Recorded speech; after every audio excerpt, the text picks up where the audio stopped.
업자가 아닙니다. 정보를 신속하고 정확하게 정보를 전달하면서 객관성. 무주택자들은 서두르지 마세요. 기회가 분명히 옵니다. 그 기회는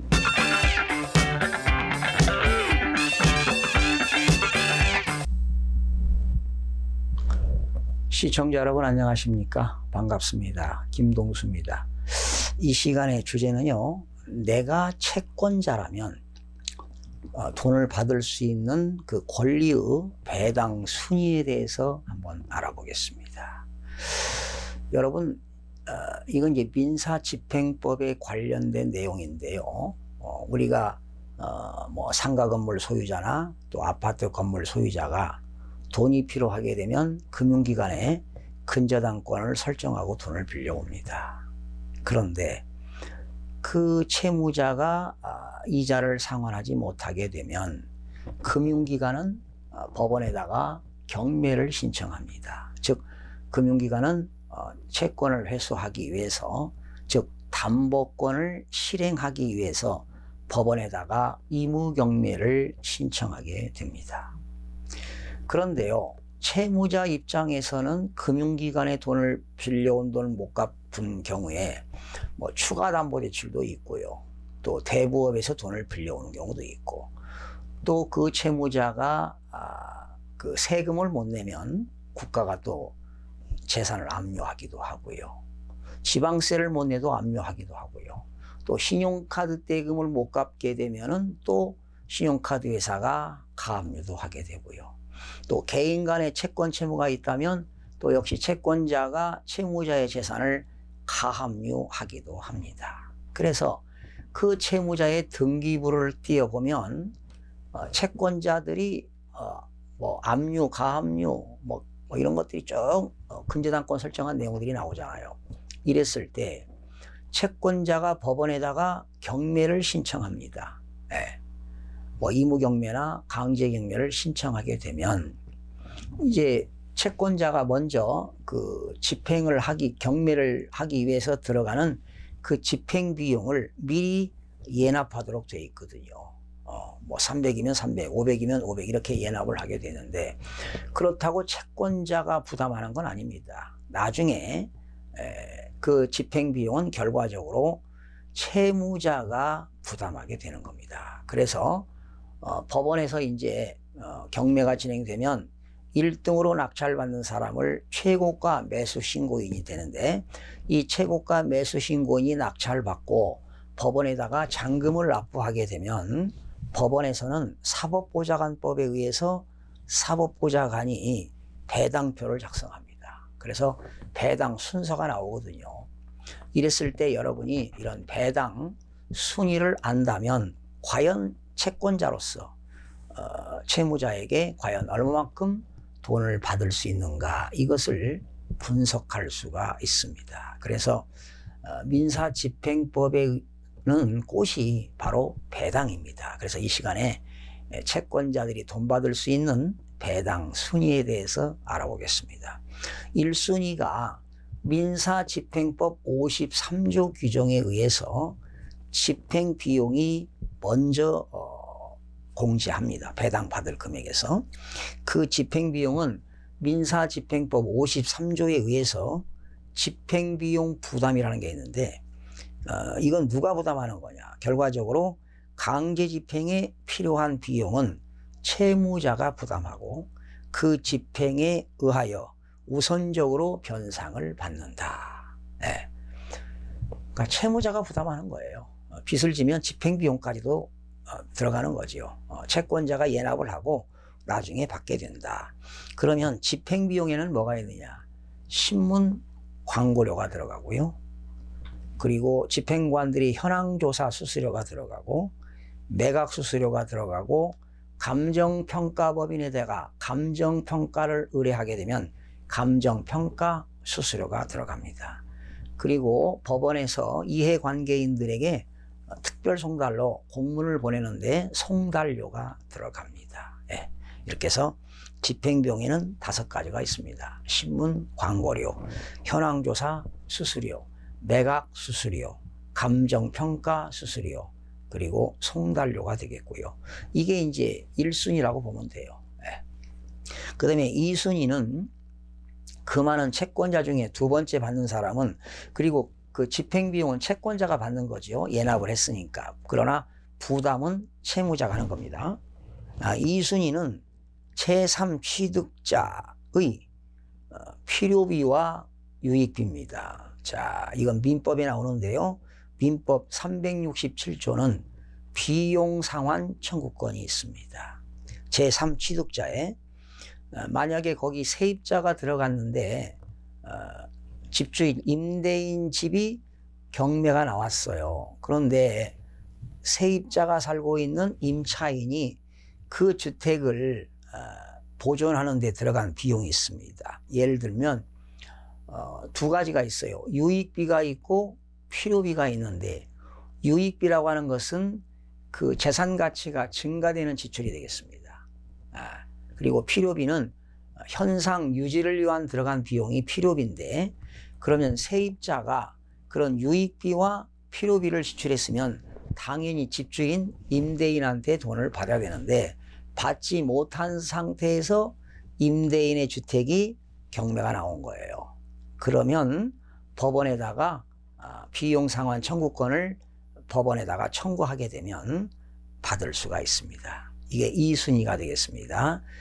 비용상환 청구권, 유익비와 필요비가 되겠습니다. 유익비는 계량하는 데 들어간 비용이고, 필요비는 현상 유지를 위하여 들어간 비용이 되겠습니다. 그 다음에 3순위가 있어요. 지금 2순위는 제3취득자의 비용상환 청구권이고요. 3순위는 소액임차 보증금입니다. 주택임대차 보호법이나 상가건물 임대차 보호법에 의해서 소액임차인들, 이거는 지역과 또 보증금 금액에 따라서 다른데요. 이거는 집주인이 언제 근저당권을 설정했느냐, 그 설정 기준에 의해서 지역별로 금액별로 다릅니다. 서울특별시냐 광역시냐 일반시 지역이냐에 따라서 소액임차 보증금을 받게 됩니다. 예. 또 상가건물도 마찬가지죠. 상가건물 임대차 보호법에 의해서 소액임차인들에게 최우선 변제를 해주는 제도가 바로 3순위가 되겠습니다. 또한 그 집주인이 사업자가 사업을 했는데 종업원들에게 급여를 못 줬습니다. 그러면 그 종업원들은 근로기준법에 의해서 3개월분 임금을 받을 수가 있습니다. 만약에 퇴직금을 못 받았다면 3년분 퇴직금도 먼저 받을 수가 있습니다. 3순위가 되겠습니다.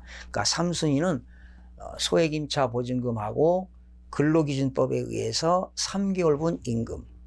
그러니까 이런 근로자들이 그 사용자의 부동산이 경매로 나왔다면 여러분들이 법원에다가 그 급여를 배당 요구를 해야 되는 겁니다. 최종 3개월분 임금이요. 그리고 3년분 퇴직금은 3순위가 되겠고요. 그 다음에 이제 4순위입니다. 4순위는 그 채무자의 재산에 대해서 국가가 세금 못 냈거나 지방자치단체가 세금을 못 받으면 그 채무자의 재산을 압류하거든요. 압류된 세금 중에 4순위가 당해세라는 게 있어요.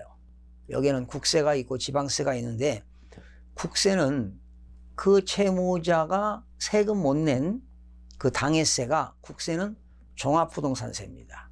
만약에 종합부동산세를 못 내서 압류했다면 그 종합부동산세를 못 내 가지고 압류했다면 배당 순위는 4순위가 되겠습니다. 그리고 채무자가 못 낸 상속세, 증여세도 4순위가 되고요. 지방세는 재산세와 자동차세 이런 것들은 배당 순위가 4순위가 되겠습니다. 4순위. 그러면 등기부에는 거기 세무서가 압류하기도 하고요.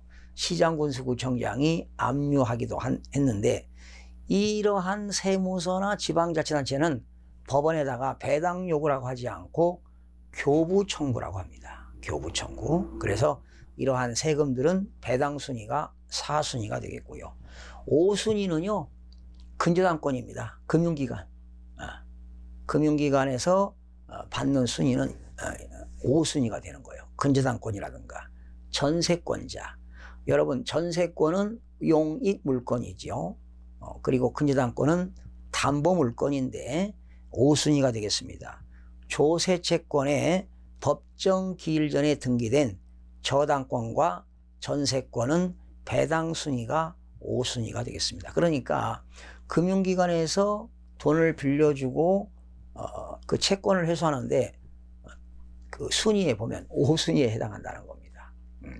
국가가 먼저 세금도 먼저 받아가는 겁니다. 그런데 모든 세금을 받아가는 건 아닙니다. 뭐 부가가치세, 소득세 이런 건 받아갈 수가 없고요. 당해세, 국세인 종합부동산세와 상속세, 증여세, 지방세는 재산세와 자동차세는 근저당권보다 먼저 배당을 받아갑니다. 6순위는 기타 임금 채권입니다. 기타 임금 채권. 아까 그 3개월분 임금은 몇 순위였나요? 3순위였죠. 그리고 3순위였는데 3개월분 임금 말고 못 받은 게 있다면 그거는 6순위가 되겠습니다. 기타 임금 채권. 7순위는요, 늦은 조세 채권입니다. 예를 들어서 체납처분비 등인데, 체납처분비라고 하는 것은 여러분들이 세금 못 내면 국가가 여러분 재산을 압류하고 보관하고 운반하고 매각하는 데 들어간 비용이 체납처분비가 되겠습니다. 이런 것들은 7순위가 되겠습니다. 늦은 조세 채권, 체납처분비라든가 소득세라든가 법인세, 부가가치세는 7순위가 되겠고요. 8순위는 기타 공과금인데요. 예를 들어서 여러분들이 국민건강보험료를 못 내면 국민건강보험공단에서 여러분 재산을 압류합니다. 이러한 압류된 건강보험료는 배당 순위가 8순위가 되겠습니다. 그리고 나머지 9순위는 일반 채권자들입니다.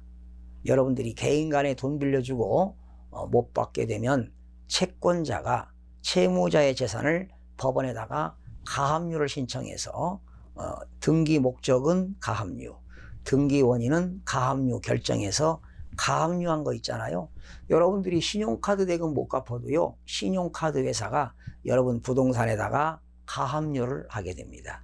이러한 가압류는요, 먼저 가압류를 했던, 나중에 가압류를 했던 가압류는 순위가 없습니다.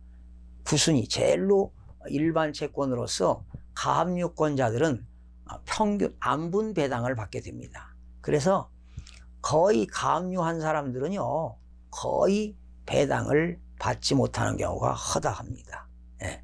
그런데 임금 채권에 대한 가압류는 늦은 임금 채권으로서 6순위가 될 수가 있습니다. 그러니까 여러분들이 임금을 못 받아가지고 근로자가 사용자의 재산에다가 가압류를 했다면, 임금 채권에 대한 가압류했다면 6순위가 되겠고요.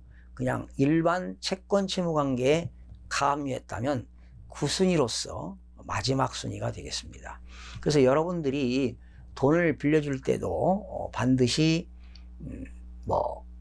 안 하는 게 좋겠죠. 또 어떤 분들은 근저당권 설정해주고 돈을 빌려주는 경우도 있는데 배당 순위를 봐야 돼요.